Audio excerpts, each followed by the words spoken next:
Meus amores, estamos aqui no Tete a Tete, do jeito que eu gosto, do jeito que eu amo, para fazer um na lata bem especial com essa mulher que eu adoro, que eu já estava atrás dela há muito tempo, mas na loucura das nossas vidas, na correria, eu já gosto dela antes de conhecer. Vocês que me seguem já sabem que eu contei várias vezes que o irmão dela foi meu cirurgião plástico. Primeira vez que eu coloquei prótese de silicone foi com ele, cuidou do Marcos, fez a pálpebra do Marcos e é um grande amigo.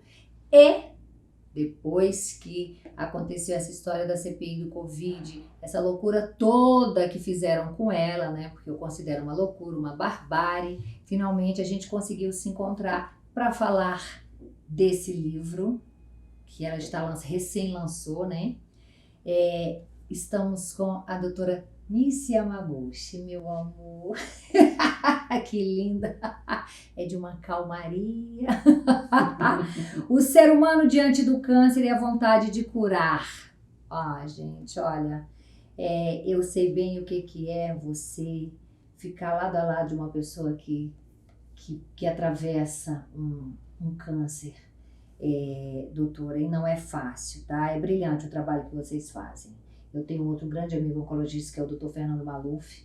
Maravilhoso. Maravilhoso, que é amigo também, irmão. Eu sou apaixonada. E o que vocês fazem, a forma humana como vocês conduzem, né? A arte de vocês é brilhante, assim.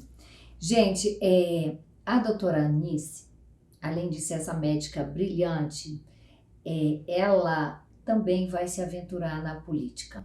Porque estamos vivendo aquele momento que ou a gente ajuda a comandar ou a gente é comandado. Chegamos nesse nível de precisar ter que arriscar na política para tentar salvar o país. Ou pelo menos minimizar as mazelas, né, doutora? Eu penso assim. Eu acho que o momento que nós vivemos exige que todos estejam muito prontos para as necessidades. E a necessidade do povo brasileiro, depois de tanto sofrimento, são 2 anos, de perdas sucessivas de emprego, de dificuldades de familiares que se foram, muitos eram mantenedores. Então, exige que você ultrapasse a sua zona de conforto. Você não fique simplesmente naquilo que já seria o mais habitual. Eu trato de pacientes com câncer, eu também sou imunologista, então acabei indo bastante para essa área da Covid, do enfrentamento. Mas o ser humano, frente ao câncer e a vontade de curar, é um livro que eu escrevi já há algum tempo, mas nós estamos discutindo os aspectos da humanização de toda essa situação. Então, muito obrigada aí pelo convite, mas Imagina. Eu queria dizer o seguinte, que estar nessa posição de enfrentar uma urna e buscar aquilo que é a relação com o povo e a relação com todas as necessidades, é uma espécie de compromisso que você assume frente à vida, com tudo aquilo que a vida te deu. Agora, diante da política que a gente vem presenciando no país de anos, né? Esse regime de ignorância que eles mantêm o povo, a roubalheira, a política é uma coisa desacreditada pelo povo. Então eu fico muito temerosa porque a gente tem uma profissão, né? Por exemplo, você tem sua profissão brilhante, você já dirigiu várias instituições, né? Você fez parte, você por pouco, que a gente vai falar disso, por pouco não foi ministro da Saúde, eu quero entender isso, porque que não rolou, porque eu torci tanto, eu acho que o Brasil torceu para aquele momento, para você sentar naquela cadeira de ministro da Saúde e acabou não acontecendo. Aí, quando entra para a política, a sensação que eu tenho, que é uma coisa que me dá muito medo quando as pessoas me convidam, é da gente perder a credibilidade da gente. Porque as pessoas já estão tão desacreditadas que pensam que qualquer um que entra para a política é para roubar, é para agir em benefício próprio, ou porque se corrompeu. E nem todo mundo que está lá foi corrompido, é corrompível, né? São raríssimos as exceções, né? A gente sabe disso. A grande maioria está fazendo cagada, sim. Não adianta dizer que não. Mas eu tenho ouvido muito dos meus amigos. Ou você ajuda a comandar, ou você vai ser comandada. E você está nesse momento de pensar assim, doutora? O que te fez aceitar esse convite da pré-candidatura para o Senado? Eu vi o seguinte, eu vi que o Senado, depois de tudo que eu enfrentei como voluntária, ele precisava ser reinventado. Ele precisaria de mais pessoas, mais mulheres de bem, mais pessoas que tivessem uma visão mais ampla do ser humano. E também eu recebi muito carinho do povo. Recebi um apoio incondicional. Sim, de muitas pessoas, de redes sociais, etc. E eu vi que existe muita gente precisando se referenciar em pessoas que têm um comportamento diferenciado. Sim. Nesse sentido, é como se fosse um chamado para uma situação em que moralmente a gente se coloca no debate.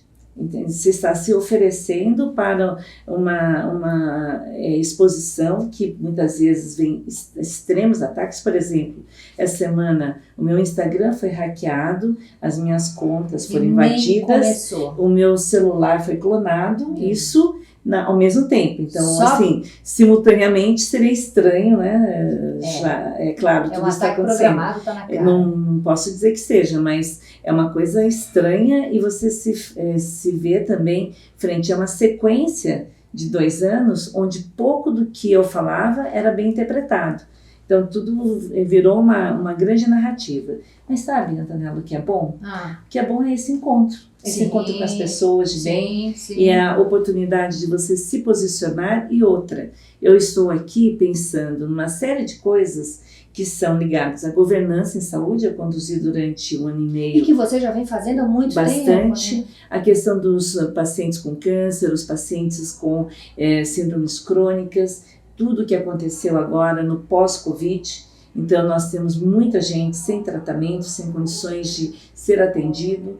E, além disso, nós temos um sistema doente. Eu estou vendo a doença estrutural da sociedade. Então, é claro que você ser pré-candidato ao Senado não é somente a saúde é o grande foco. Sim. Mas é a saúde de um sistema, a transparência, a governança. Eu propus, através do nosso grupo, que é uma rede de governança voluntária, que a gente fizesse um programa de governo, um programa de Estado, para que todas as áreas tivessem dados e que fossem avaliados, etc. Mas, além disso, como fazer com que jovens da periferia, ou meninas que ficam ali nas costas do Brasil, tivessem alguma outra opção? Então, inovação, coisas com empreendedorismo, trabalhar esportes olímpicos na região, porque tem gente que corre bem, tem gente que nada bem, enfim, como é que você pode também, sair daquilo que é o dia a dia comum das coisas?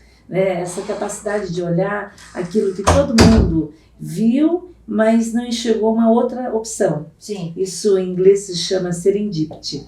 Mas é assim, é você chegar e olhar uma situação e falar, bom, como é que a gente pode melhorar isso? Como é que pode melhorar aquilo? E, doutora, não é impossível. Com boa vontade. Sim, não é impossível. O problema é que eles entram com uma ganância, com uma ânsia de benefício próprio, e o mundo gira em torno deles, e aí eles viram tiranos, né? Eu já cuidei de muitas pessoas, de quase 15 mil pacientes, assim como o Fernando, certamente. Sim. E eu já vi as pessoas em momentos muito frágeis. Sim. E onde essa aparente fortaleza se esvai. Sim. Então, o que eu enxergo nas pessoas é o que está além, é o que está na essência, o que está lá dentro. Então, mesmo que a pessoa chegue com esse patamar de empáfia, em algum momento, alguma coisa de bom precisa acontecer. Sim. Né? E o que a gente tem agora é um momento ímpar de renovação de quadros. E isso também tem que ser respeitado. Muita gente vai votar pela primeira vez. Então, como você acha que esse quadro vai ser renovado, doutora? Porque todo programa praticamente eu fico falando, o cenário tem que ser renovado. O Senado principalmente, o poder de um senador, vocês não têm ideia do que é o poder de um senador. É gravíssimo vocês colocarem uma pessoa despreparada lá dentro. É suicídio, isso reflete diretamente na sua vida, na sua casa. É porque vai gerenciar uma série de coisas, desde diretores de agências, ministros, sabatinas. Mas, por exemplo, eu durante esse período, eu fui acessada por alguns senadores de fora do Brasil, parlamentares que queriam saber, eu estive no Parlamento Europeu. Então, eu acho que o senador, eu trabalho com um grupo em Lyon, em países de baixa e média renda, que agora, durante a Covid, praticamente diminuiu as atividades, não fui mais presencial, que nós tínhamos sempre reuniões. Mas eu vi o seguinte, que a necessidade de também o Brasil se posicionar de uma forma diferente frente ao mundo. Sim. E eu acredito que um senador ele tenha esse potencial de auxiliar nessa interlocução com o mundo também. O que eu reparo, doutora, é muito baixo clero, sabe? É muito baixo nível, o nível dos políticos desse país, sabe? Eles não têm formação, eles não têm educação, é gente que sai assim... Eu olho, eu falo, meu Deus, como que colocaram essa pessoa nessa cadeira? É de uma gravidade. Mas aí é que tá, o povo negligencia o seu maior poder, que é o poder de exercer sua cidadania. Eu fico toda hora falando qual é o poder que você tem, qual é a tua moeda de troca agora, qual é a tua poupança. Você vai, se você tivesse X, 300 mil na tua conta, você iria jogar assim no lixo do nada? Num start, num botão? Pense que isso é sua poupança. Você votar na pessoa errada é assinar ao seu desfavor. Mas normalmente o marketing do mal é muito competente. Sim. Por exemplo, eu tive uma situação em que eu cuidei de um paciente, uma médica me ligou para falar sobre esse paciente. E eu falei, nossa, como você é uma pessoa humana, você está preocupada, você foi até o médico. Ela falou, não, os meus pacientes é que merecem. E era a mãe de uma pessoa que acabou ficando muito conhecida, e essa médica, porque essa médica acabou sendo morta, né, depois por essa filha e o namorado dela, um caso muito grave que aconteceu. Mas ninguém sabe dessa médica, entendeu? Do bem que ela fazia às pessoas. Então, o que existe também é um viés de apresentação do mal, como se ele tivesse toda a visibilidade possível e imaginável. E o bem, ele muitas vezes ele passa abaixo da linha do radar.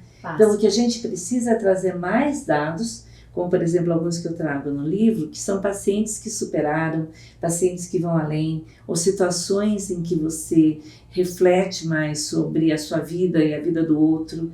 E, além disso, a solidariedade, o conjunto do amor, da oportunidade de servir. Então, existem muitas maneiras de você estar se preparando. Eu, quando fiz Frente Parlamentar de Cancerologia, 25 anos atrás, quando passei todas as leis de controle de tabaco aqui do Brasil, do estado de São Paulo, indo aqui para a Assembleia Legislativa, lá para Brasília, fazendo audiências públicas em vários lugares do país, eu não sabia que eu estava me preparando para um embate, porque eu conheço muito bem o Senado, a Câmara, conheço toda a área pública, né? Trabalhei 5 anos como representante do gabinete do Ministro da Saúde para o Estado de São Paulo. Então, para mim, todas essas questões, elas fazem parte de um contexto muito maior. Esse trabalho mundial que eu acabei realizando através dessa prevenção do câncer em ambientes livres de tabaco, como Argentina, Uruguai, México, Chile, na Áustria, participei de reunião no Japão, eu tenho também a visão de que tem muita gente boa.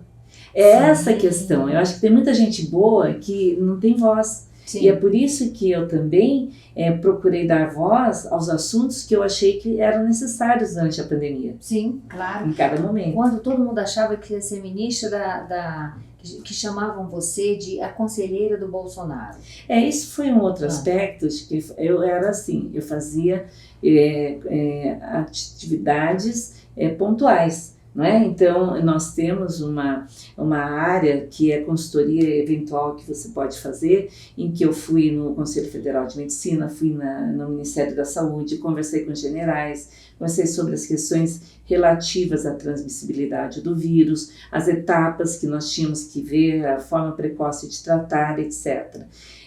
Mas não houve um convite formal. Existia uma celeuma com relação a quem seria, etc. E existiam níveis de confiança, não é? E eu acredito que eu fui poupada nesse período, porque de verdade as pessoas sofreram muitos ataques. Sim. Quem estivesse fazendo um trabalho de campo como eu, que tinha que trabalho dia e noite, Sim. ia aos hospitais, atendia os pacientes, etc., estudava, dava aulas, treinei médicos. Sim. Então eu tive uma atuação que transcendeu essa área política e pública propriamente dita, né? Eu fiquei atendendo as pessoas. Isso também me deu a visão correta do que é que cada paciente precisa e que não é uma forma única de se tratar, mas são diversas formas de acordo com o momento e com a necessidade de cada um, que é a medicina personalizada e de precisão. Você tem noção das pessoas que, caso seja eleita, e eu tomara que seja, porque é como você acabou de falar, o Brasil precisa ser melhor representado, porque às vezes a gente paga mico lá fora, exatamente por conta dos nossos representantes. Isso eu estou falando dos políticos, eu não estou falando do atual presidente, que as pessoas só criticam porque ele fala palavrão, ou porque ele não faz jus à liturgia do carro na maioria das vezes. Eu prefiro quem grita, quem aponta o dedo e quem é de verdade, do que quem fala macio e engana o povo. Tem que ser verdadeiro, né? Com a forma de ser. Tem que ser verdadeiro. Né? Então eu não estou falando dele, não. Antes que alguém aqui venha e pense que eu esteja falando dele, porque eu sou fã dele, porque eu sou eleitora dele, e porque eu prefiro que ele seja assim, do que seja aquele que dá a tapinha nas costas e engana o outro, ou vai lá e fala o que a pessoa desprovida né, do mínimo de inteligência, porque as pessoas elas estão muito carentes de uma palavra bonita, entendeu? Elas estão carentes de herói. Eu digo sempre que o brasileiro é muito carente de herói. Né? Então, assim, o cara que chega e manda na lata a verdade, aí ele vira o vilão, né? Porque o bonzinho é o que fala mansinho. Mas você tem noção do tipo de gente que você vai ter que conviver quase que diariamente? Eu conheço bem o Senado e também bastante, de uma forma impactante, conhecer melhor, né? Sim. Eu diria que, veja, muitas das pessoas não vão estar lá, vão estar outras pessoas com jogos de interesses diferentes. Sim. Eu acho que o maior desafio meu vai ser eu comigo mesma. Como é que eu vou estar me preparando para cada situação? E aqui, antes disso, uma coisa fundamental é que qualquer desafio da sua vida, ele é grandioso. Sim. O meu maior desafio nesse momento é chegar até a decisão, que foi ultrapassar as resistências de todos à minha volta, né? Ninguém quer que você entre numa situação dessa. A outra é como que eu vou conseguir lidar com as necessidades dos meus pacientes, as estruturas, etc. Pois é. Então eu tenho uma preocupação real, né, de nos finais de semana, como é que eu vou orientar as pessoas que dependem de mim, etc. Mas, acima de tudo, eu sempre faço tudo por amor. E foi por amor que eu sentei naquela CPI. Eu fui voluntária porque eu queria realmente esclarecer. Eu não me levantei porque eu sabia que seria pior. E também porque eu olhava e falava, não é possível. Esse tipo de atitude era algo totalmente fora do contexto do que é civilizado. Mas, nesse momento, frente às necessidades de todos, a gente precisa estar disponível para novos desafios. Então, estar preparado, ninguém está. Para o nível de agressões que podem vir. Sim. Mas eu percebo que a reflexão de eu ter entrado de uma maneira independente foi bastante profunda. Eu acho que criou uma mudança na forma como estavam decidindo quem ia ser, que posição que as pessoas teriam.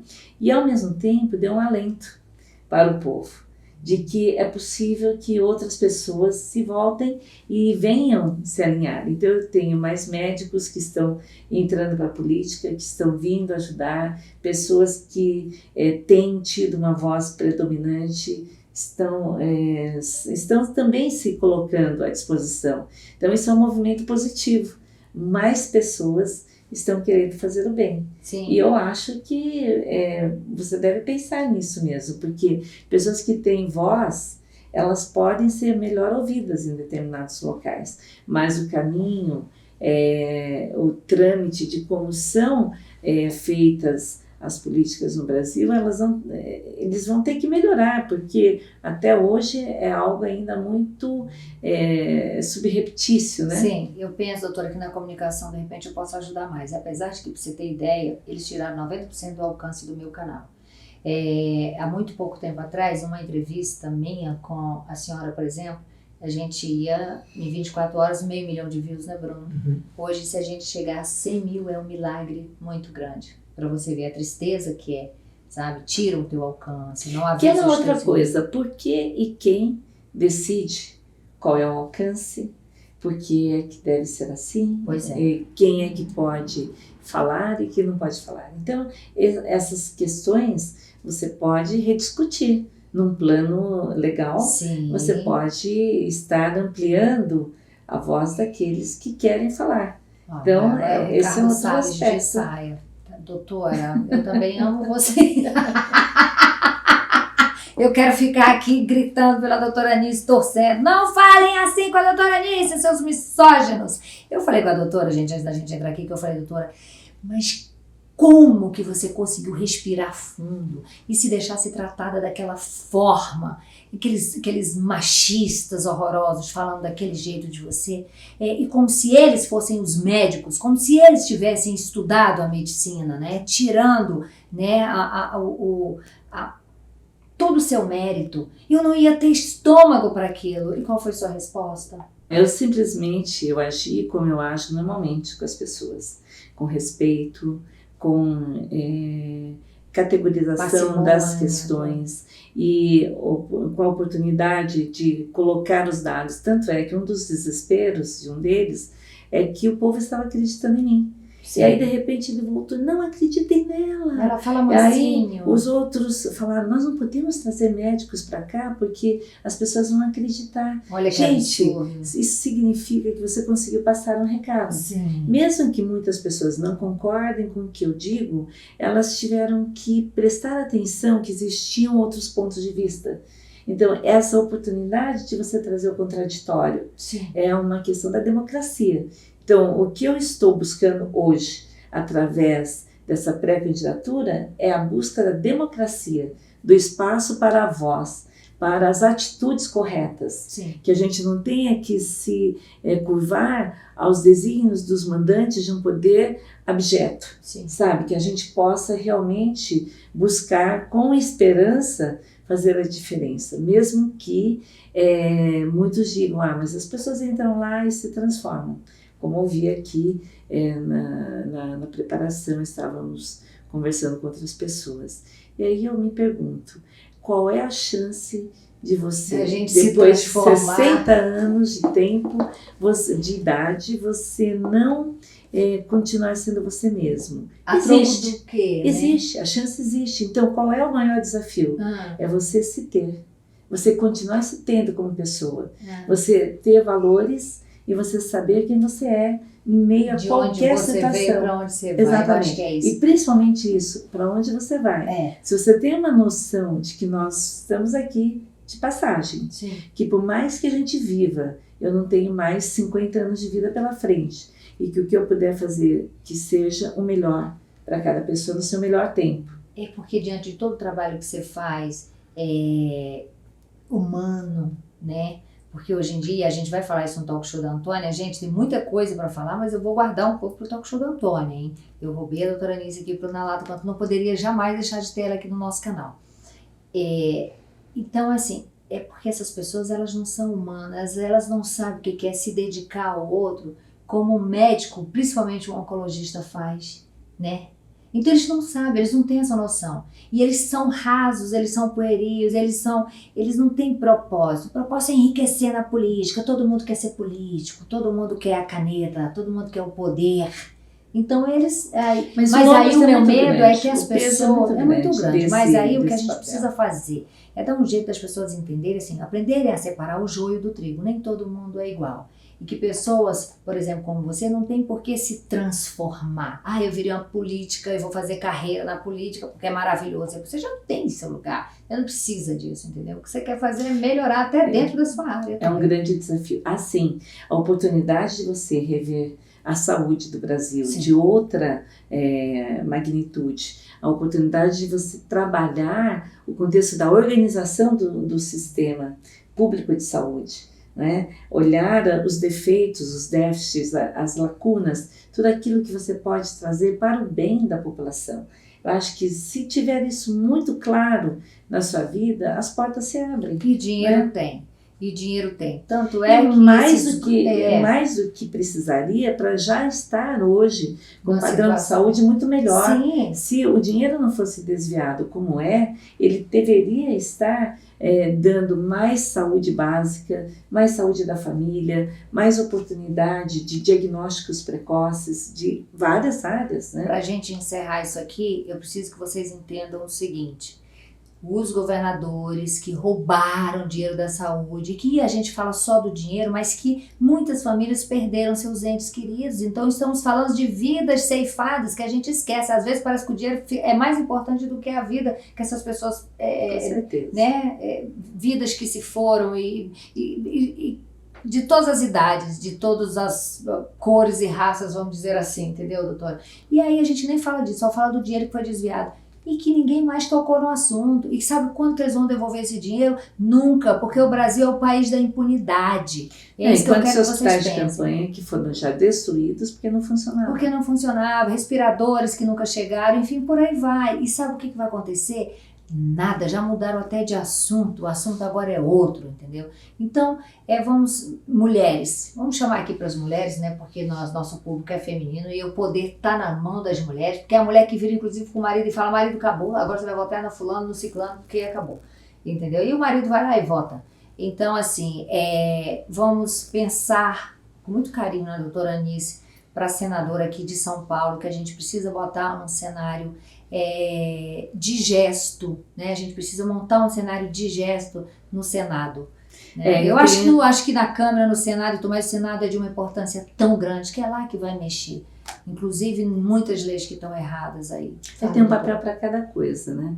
Eu só tenho que ter muito cuidado e dizer que é uma pré-campanha, porque né, a gente não pode ainda falar, né? Os votos vão ser a partir de agosto. Mas sabe o que eu queria dizer? É que a sua voz é muito ouvida.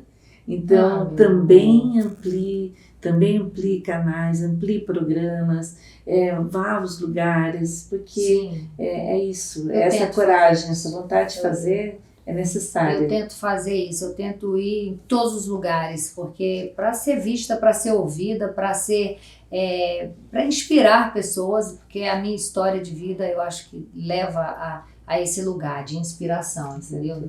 Superação, né? Exatamente.